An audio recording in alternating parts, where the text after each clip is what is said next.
माननीय सदस्य अपना आसन ग्रहण करें।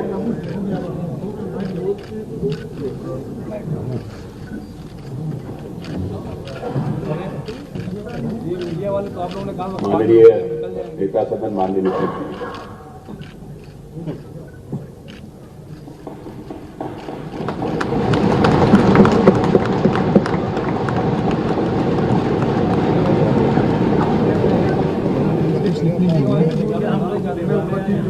अध्यक्ष जी, 18वीं विधानसभा के अध्यक्ष के रूप में सर्वानुमति से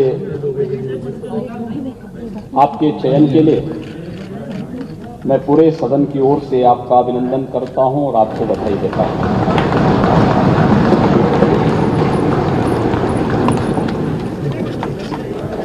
ये बड़ा सुखद संजोग है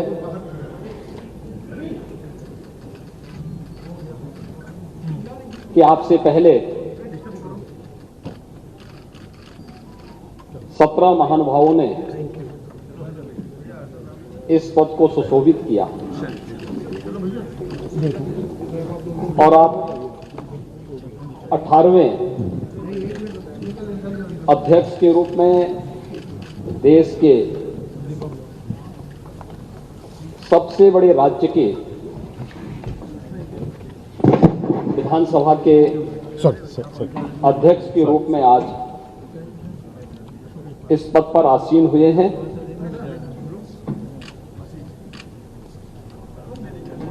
मैं हृदय से पूरे सदन की ओर से आपका अभिनंदन करता हूं।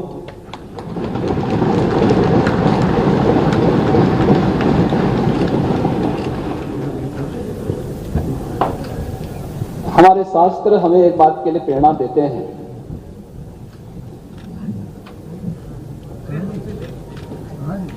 कि जब भी महान बनने का कोई अवसर मिले तो हमें इस अवसर से वंचित नहीं होना चाहिए। तैत्तिरीय उपनिषद ने भी कहा है कि भूत्वेन प्रमितव्यम, यानी महान बनने के अवसर से चूकना नहीं चाहिए। और आपके नाम से तो महाना ही जुड़ा हुआ है।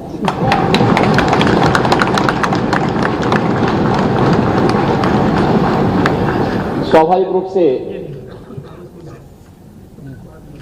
लोकतंत्र के इस गौरवपूर्ण आसन पर विराजमान होना ये किसी भी सदस्य के लिए न केवल अभिनंदनीय है बल्कि गौरवपूर्ण भी। और फिर इस पीठ पर एक अनुभवी सदस्य का चयन सर्वानुमति से हो, यह अत्यंत सुखद की अनुभूति कराता है। और खासतौर पर तब जब उत्तर प्रदेश विधानसभा में अभी बहुत दिन नहीं हुए हैं, मार्च प्रथम सप्ताह में दोनों ओर से मिसाइलें चल रही थी और उस समय हर व्यक्ति एक दूसरे के हमलों से, झुलसने से बचने के लिए अपने अपने स्तर पर प्रयास कर रहा था। लेकिन ये भारत में ही संभव हो सकता है और भारत में भी उत्तर प्रदेश में ही कि राजनीतिक मतभेद भले ही कितने क्यों न हो, लेकिन लोकतंत्र को पुष्ट करने के लिए सर्वानुमति का रास्ता अपनाने और लोकतंत्र की गरिमा को और उसकी मर्यादा को बनाए रखने के लिए हम मिलकर के इस अभियान को आगे बढ़ाएंगे। और आज आपका सर्वानुमति से यहाँ पर चयन हुआ है, ये सचमुच भारत की उन मजबूत लोकतांत्रिक परंपराओं को और भी मजबूत करता है और भी पुष्ट करता है। मैं इसके लिए सत्ता पक्ष और विपक्ष से जुड़े हुए अपने सभी माननीय जो नेतागण हैं, नेता प्रतिपक्ष और सभी दलों के अपने नेताओं के साथ साथ नवनिर्वाचित सभी माननीय सदस्यों को भी मैं हृदय से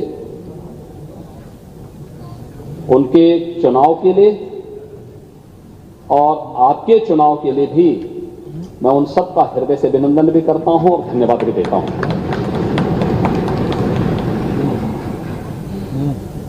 अध्यक्ष जी, जब हम लोग उत्तर प्रदेश विधानसभा की बात करते हैं तो इस विधानसभा के पहले अध्यक्ष के रूप में राजर्षि श्री पुरुषोत्तम दास टंडन जी का नाम आता है। उन जैसे मनुष्यों ने इस सदन की गरिमा को, इसके उच्च संसदीय मर्यादाओं और मानदंडों को स्थापित करने का कार्य किया था और उसके बाद से श्री आत्माराम गोविंद खैर जी ने 3 बार उत्तर प्रदेश विधानसभा के अध्यक्ष को सुशोभित किया। श्री केसरीनाथ त्रिपाठी जी ने 3 बार उत्तर प्रदेश विधानसभा के गरिमामय पूर्ण पद को सुशोभित किया और आज जब हम 18वीं विधानसभा में हैं तो इस सदन के वरिष्ठ सदस्य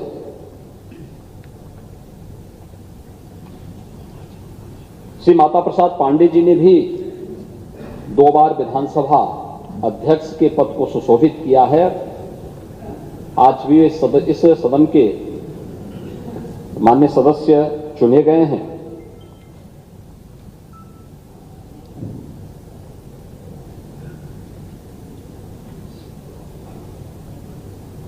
आपका चयन बहुत सारा संदेश दे देता है।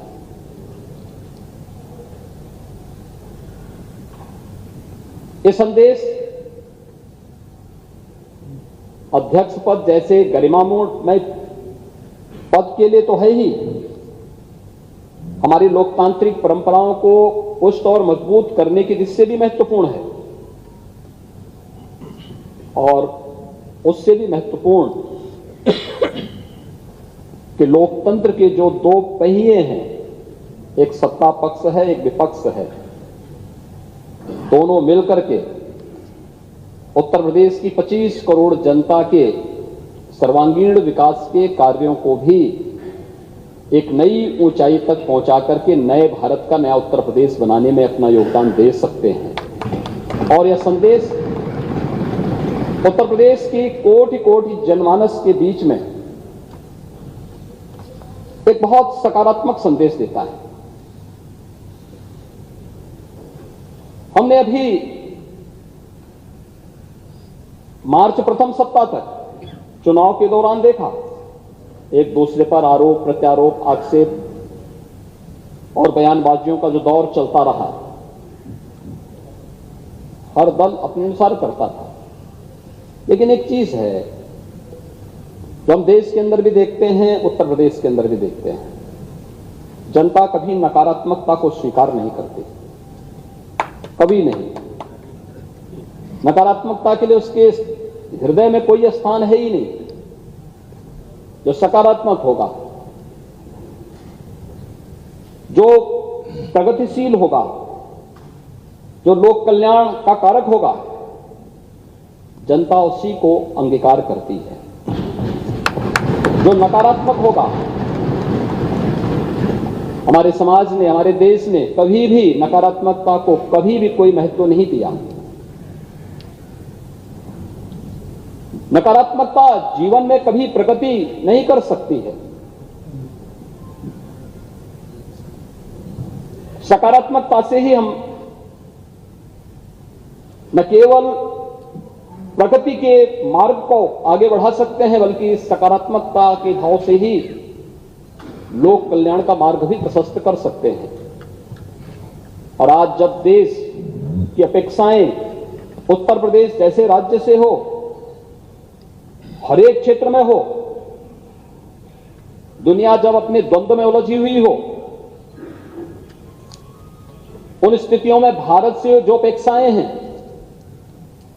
भारत उस प्रकार की अपेक्षाएं उत्तर प्रदेश से रखता है और उत्तर प्रदेश को उन अपेक्षाओं पर खरा उतरने के लिए अपने आप को तैयार करना है।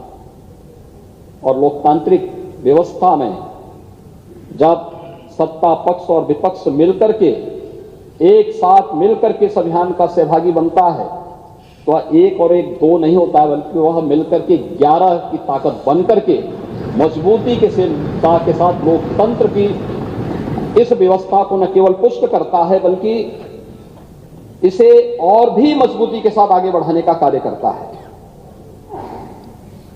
उन जन आकांक्षाओं की पूर्ति करने का माध्यम बनता है जिसके लिए आम जनमानस ने हमारी इन सभी जनप्रतिनिधियों पर विश्वास किया है।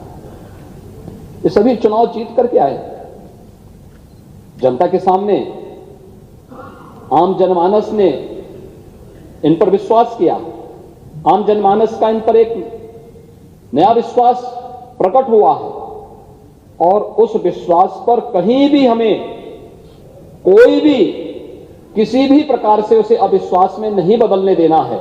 यह हमारा लक्ष्य होना चाहिए और इस दिशा में प्रयास की शुरुआत कल से मैं देख रहा हूं। माननीय सदस्यों ने शपथ ग्रहण किया। शपथ ग्रहण करने के बाद जिस सकारात्मक भाव के साथ शपथ ग्रहण का कार्यक्रम प्रारंभ हुआ, मैंने देखा है कि कल तक यहां पर 343 माननीय सदस्यों ने एक दिन में ही शपथ ग्रहण कर लिया था। 60 माननीय सदस्य बच गए थे, उनका शपथ ग्रहण अधिकतर ने आज यहां पर अपना शपथ ग्रहण भी संपन्न किया है। और किस सकारात्मक भाव के साथ सब लोग मिलकर के इस कार्यक्रम को आगे बढ़ा रहे थे। आज चुनाव संपन्न हो चुके हैं, अब हमें विकास के बारे में सोचना है, उत्तर प्रदेश के उत्थान के बारे में सोचना है, उत्तर प्रदेश की 25 करोड़ जनता के हितों के संवर्धन के लिए सोचना है, उत्तर प्रदेश के युवाओं के बारे में, उत्तर प्रदेश की आधी आबादी महिलाओं के बारे में सोचना है, उत्तर प्रदेश के किसानों के बारे में सोचना है, उत्तर प्रदेश के मजदूरों के बारे में सोचना है और उत्तर प्रदेश के उन सभी दबे कुचले लोगों के बारे में जिनकी आवाज को देने का माध्यम लोकतंत्र ने उन्हें एक वोट के रूप में दिया है, उस आवाज को भी अब आगे बढ़ा करके शासन की योजनाओं से इसे मजबूती के साथ जोड़ने का कार्य अब सदन करे। इस विश्वास के साथ उसका एक प्रतिरूप आज विधानसभा अध्यक्ष के रूप में सर्वसम्मति से आपके चयन की इस प्रक्रिया का होना इस बात को मजबूती से और मजबूत करता है कि हम सब मिलकर के इस सदन की उच्च मर्यादाओं को, उच्च परंपराओं को आगे बढ़ाने का कार्य करेंगे। और आज आपका चयन उसका एक उदाहरण भी है। देश के अंदर विभिन्न विधानसभाएं, उत्तर प्रदेश की विधानसभा के अंदर क्या कुछ हो रहा है इसको बहुत नजदीक से देखती है। मुझे याद है जब पिछले कालखंड, पिछले 17वीं विधानसभा में इस सदी की सबसे बड़ी महामारी के दौरान हम लोगों ने विधानसभा के सत्र को यहां पे संचालित करने का निर्णय लिया। बहुत सारे प्रश्न उठ रहे थे कि कोरोना में सदन चलाना क्या आवश्यक है। हम लोगों ने कहा देखिए संवैधानिक बाध्यताएं हैं और विधायी कुछ कार्य संपन्न होने आवश्यक है, इस देश से हम लोग उसकी कोई व्यवस्था देने जा रहे हैं। हम लोगों का सत्र बहुत संक्षिप्त सत्र था, लेकिन सत्र कैसे हमने संचालित किया है, विभिन्न राज्यों से मेरे पास फोन आते थे कि कैसे आपने सदन का संचालन किया, कैसे इस कार्यक्रम को आगे बढ़ाया। और 17वीं विधानसभा तो इस मामले में बहुत रिच रही है कि उसने बहुत सारे ऐसे कार्य किए जो वास्तव में कार्यकाल 17वीं विधानसभा में सरकार को भी, माननीय सदस्यों को भी 3 वर्ष का ही कार्यकाल का एक अवसर प्राप्त हुआ था। 2 वर्ष कोरोना जैसी महामारी से जूझते हुए व्यतीत हुए, लेकिन उन 3 वर्षों में भी पहली बार सस्टेनेबल डेवलपमेंट गोल्स पर सदन में चर्चा हो सके और लगातार 36 घंटे तक चर्चा चल सके। शिक्षा के क्षेत्र में, स्वास्थ्य के क्षेत्र में, गरीबी उन्मूलन के क्षेत्र में, अन्नदाता किसानों के लिए, पर्यावरण के लिए कैसे हम उस विकास की प्रक्रिया को सतत बढ़ाने के लिए कार्य कर सकेंगे, इस पर चर्चा होती। इस पर इसी सदन में राष्ट्रपिता महात्मा गांधी की 150वीं जन्म जयंती के अवसर पर लगातार 36 घंटे तक हमारे सदन का चलना माननीय सदस्यों के मन में आम जनमानस के प्रति बसी व भावना को प्रदर्शित करने का एक माध्यम बना था। उसने देश के अंदर एक बहुत सकारात्मक संदेश दिया। मेरे पास तमाम संस्थाओं की ओर से इस बारे में संपर्क किया गया, कैसे इस कार्यक्रम को चलाया गया, क्या गोल्स निर्धारित हुए हैं, सरकार ने उस गोल्स को अचीव करने के लिए अपने आगे की रोड मैप क्या तैयार किया है। इन सब पर एक सकारात्मक पहल आगे बढ़ी थी। यही सदन था जब हम लोगों ने 2019 में इसी सदन में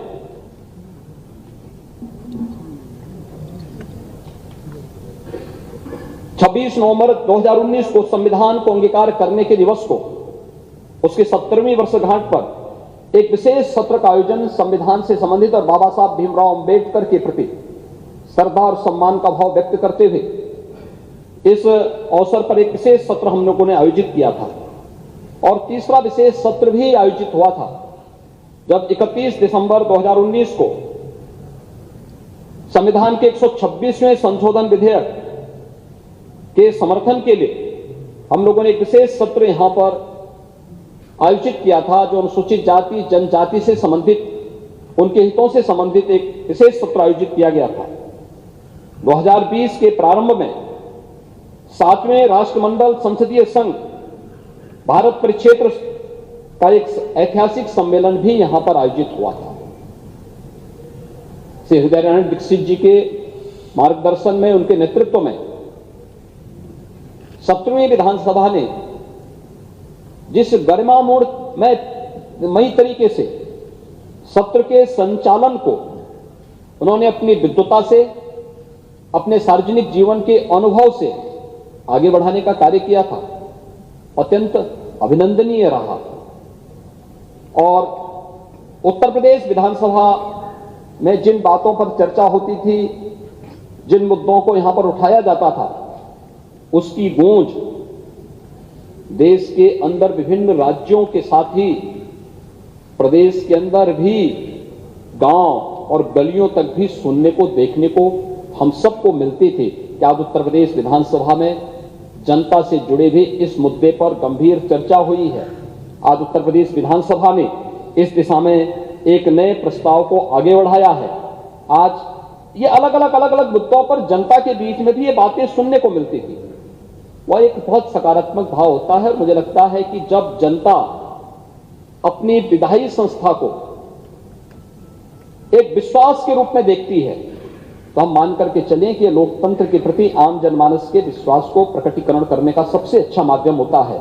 और लोकतंत्र के प्रति आम जनमानस का विश्वास लोकतंत्र को सबसे ज्यादा मजबूती दे सकता है, और उस मजबूती का आधार हमें इस सदन को बनाना ही होगा। इस देश से आज आपका चयन हुआ है। हम सब जानते हैं आप लगातार 8वीं बार उत्तर प्रदेश विधानसभा के सदस्य चुने गए हैं। आपके पास सार्वजनिक जीवन का एक लंबा अनुभव है। कानपुर जैसे औद्योगिक क्षेत्र में मां गंगा के तट पर बसे हुए इस औद्योगिक नगर में जमीन से जुड़े हुए आम कार्यकर्ता के रूप में कार्य करते हुए, बूथ स्तर के कार्यकर्ता के रूप में, मंडल अध्यक्ष के रूप में कार्यकर्ता के रूप में, शिक्षा और सेवा के क्षेत्र में कार्य करने वाले संगठनों के पदाधिकारी और एक सामान्य कार्यकर्ता के रूप में कार्य करते हुए आपने एक लंबे समय तक जहां उस फील्ड में काम किया, वहीं 8 बार से कानपुर महानगर से विधायक के रूप में आपका चयन आज इस सदन में होता रहा है। आपने विभिन्न सरकारों में भी अलग अलग मंत्री पद का दायित्वों का निर्वहन किया और कुशलता पूर्वक अपने नेतृत्व क्षमता का, अपनी प्रशासनिक क्षमता का, अपनी आम जनमानस के प्रति अपनी संवेदनाओं को प्रदर्शित भी किया है। वह आपके द्वारा लिए गए निर्णयों के आधार पर, आपके द्वारा किए गए कार्यों के माध्यम से बार बार एक सदस्य का एक क्षेत्र से चुनाव जाना, यह और वह भी तब जब दुर्भाग्य से जातिवाद की, उस राजनीति की उस आंधी में एक व्यक्ति जिसकी अपनी कोई जाति न हो, जिसकी अपनी जातीय पहचान न हो, जिसने अपने जन्म के साथ ही पैतृक रूप से महाना शब्द जोड़ करके अपने को ये कहा कि भैया हम तो सेवा करते करते महान हैं, इसलिए हम लोग केवल राष्ट्रवाद, सुशासन, विकास और गरीब कल्याण के इस अभियान के साथ जुड़ करके अपने इस कार्यक्रम को आगे बढ़ाएंगे और लगातार जनता का एक विश्वास अर्जित करना। एक चुनाव हो सकता है, 2 चुनाव हो सकते हैं, तीसरा भी चल सकता है, लेकिन बार बार चुना जाना, अच्छे वोटों से चुना जाना, हर बार मत का प्रतिशत बढ़ जाना, एक बहुत सकारात्मक संदेश है। और पिछली सरकार में मुझे उस सरकार को भी नेतृत्व देने का सौभाग्य प्राप्त हुआ था। उस सरकार में औद्योगिक विकास मंत्री के रूप में जो कार्य किया, उत्तर प्रदेश के इतिहास में पहली बार उत्तर प्रदेश के अंदर 3,60,000 करोड़ रुपए से अधिक की निवेश के प्रस्ताव को जमीनी शासन पर उतारने का कार्य करना था। लाखों नौजवानों को नौकरी और रोजगार के साथ जोड़ने, उनके जीवन को उज्जवल भविष्य की ओर अग्रसर करने में जो योगदान दिया गया, कानपुर के विकास के साथ साथ उत्तर प्रदेश के समग्र विकास के लिए जो सकारात्मक भूमिका आपकी थी, डिफेंस कॉरिडोर आदरणीय प्रधानमंत्री जी की मंशा के अनुरूप उत्तर प्रदेश के अंदर स्थापित हो और इसके लिए 6 नोड पर कार्य तेजी से हो। उत्तर प्रदेश के अंदर एक्सप्रेस वे का एक संजाल बिछे और उत्तर प्रदेश अपने इंफ्रास्ट्रक्चर के लिए देश के अंदर एक नई पहचान के साथ उभरे। ये भी उत्तर प्रदेश ने औद्योगिक विकास मंत्री के रूप में जब आपने इस पद को सुशोभित किया, ये सभी कार्य उत्तर प्रदेश की जनमानस ने होते हुए देखे हैं। और स्वाभाविक रूप से आपने मेरी टीम के एक महत्वपूर्ण स्तंभ के रूप में कार्य करते हुए इन कार्यक्रमों को आगे बढ़ाने का कार्य किया। आज आप उत्तर प्रदेश विधानसभा के अध्यक्ष के रूप में आपका यहां पर सर्वसम्मति से चयन हुआ है। मैं इसके लिए आपको हृदय से अभिनंदन करता हूं, आपको हृदय से बधाई देता हूं और अपनी शुभकामनाएं ही देता हूं। आपका चयन ऐसे समय में हुआ है जब यह देश आजादी का अमृत महोत्सव मना रहा है। यह आजादी का अमृत काल है। अमृत काल के लिए प्रधानमंत्री जी ने आगामी 25 वर्षों के लिए कुछ लक्ष्य निर्धारित किए हैं देश के अंदर।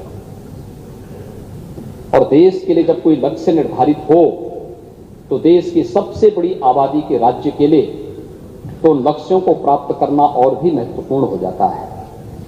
क्योंकि अगर भारत को समयबद्ध ढंग से उन लक्ष्यों को प्राप्त करना है तो उसमें अग्रणी भूमिका के रूप में उत्तर प्रदेश को आना ही होगा। उत्तर प्रदेश की सबसे बड़ी भूमिका होनी ही चाहिए, क्योंकि सबसे बड़ी आबादी का राज्य है। 25 करोड़ की आबादी देश के अंदर, अन्य किसी भी राज्य को हम देखेंगे तो उसकी आबादी उत्तर प्रदेश की आधी से कम ही है। और जब हम लोग देश की बात करते हैं तो इसकी शुरुआत उत्तर प्रदेश से होनी चाहिए। और अमृत काल में आप उत्तर प्रदेश के विधानसभा के अध्यक्ष बने हैं, यह अत्यंत सौभाग्य का क्षण है और इसके लिए मैं आपको हृदय से बधाई देता हूं।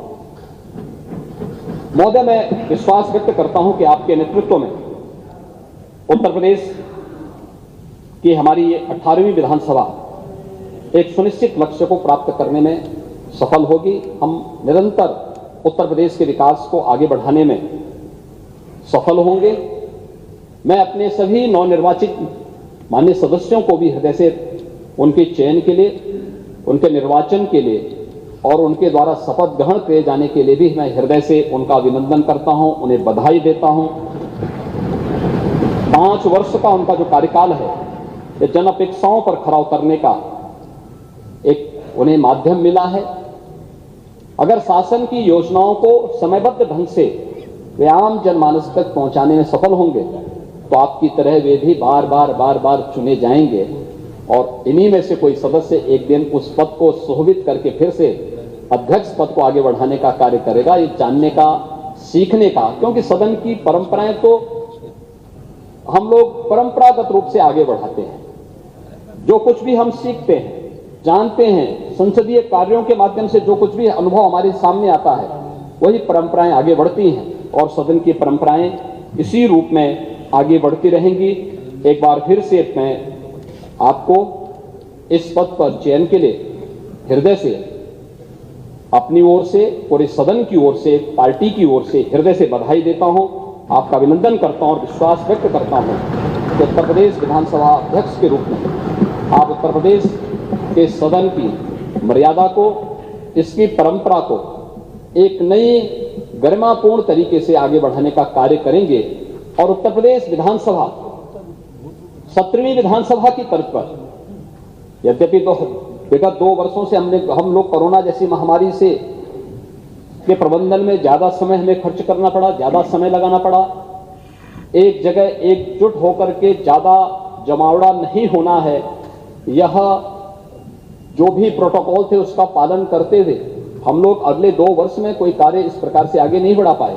लेकिन समय समय पर राज्य के हित के लिए, 25 करोड़ जनता के हित के लिए और देश और दुनिया से जुड़ी हुई उन महत्वपूर्ण मुद्दों को लेकर के चर्चा परिचर्चा का एक माध्यम हमारा ये सदन बनेगा। इस विश्वास के साथ मैं एक बार फिर से आपके प्रति हृदय से बधाई देता हूं, आपकी उज्जवलमय भविष्य की कामना करता हूं और विश्वास व्यक्त करता हूं कि आपके नेतृत्व में यह सदन अपनी उच्च परंपराओं को आगे बढ़ाने का कार्य करेगा।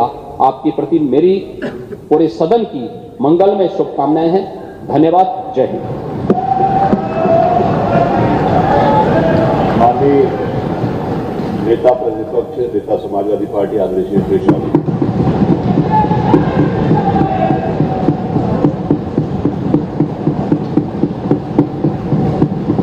आदरणीय अध्यक्ष जी, भारत के सबसे बड़े प्रदेश के उस विधानसभा के जिसके सबसे ज़्यादा सदस्य हैं, मुझे खुशी है कि आप आज इस पद पर बैठे हैं। मैं अपनी तरफ से, समाजवादी पार्टी की तरफ से और जितने भी हमारे विपक्ष के नेता हैं उनकी तरफ से मैं आपको बहुत बहुत बधाई और बहुत बहुत मुबारकबाद देना चाहता हूँ। नेता सदन ने बहुत सी चीज़ें विस्तार से आप रखी हैं, मैं अपने आप को भी उससे सहमत करता हूँ। और वही ये लोकतंत्र को मजबूत बनाने के लिए जो परंपरा चली है, हालांकि नेता सदन ने कहा कि आपके नाम पे तो पहले से ही महान जुड़ा है, लेकिन जो इस पद से परंपरा जुड़ी हुई है और जो स्पीकर कोई बनना नहीं चाहता था, जहां से ये पार्लियामेंट्री डेमोक्रेसी का जो हम अपना रहे हैं, कई सौ वर्ष पहले जहां कभी किसी को स्पीकर बनाया जाता था वो छिप जाया करता था, वो स्पीकर नहीं बनना चाहता था।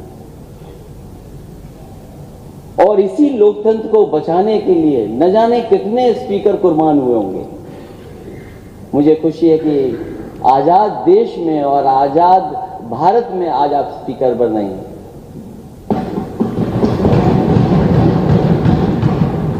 स्पीकर जब छिप जाता था लोग घसीट करके लाते थे, कोई स्पीकर नहीं बनना चाहता था। मैं तो बधाई दूंगा आपको, शुभकामनाएं दूंगा कि आप छिपे नहीं और हमें और नेता सदन को ढूंढने की जरूरत नहीं पड़ी, आप सामने दिखाई दे गए हमें। और कहीं वो जमाना होता तो शायद आप छिप जाते। इसलिए अध्यक्ष महोदय, जहां मैं बधाई देता हूं, वहीं आपकी जिम्मेदारी बहुत बड़ी है। समय समय पे आपके संरक्षण की जरूरत होगी हमें।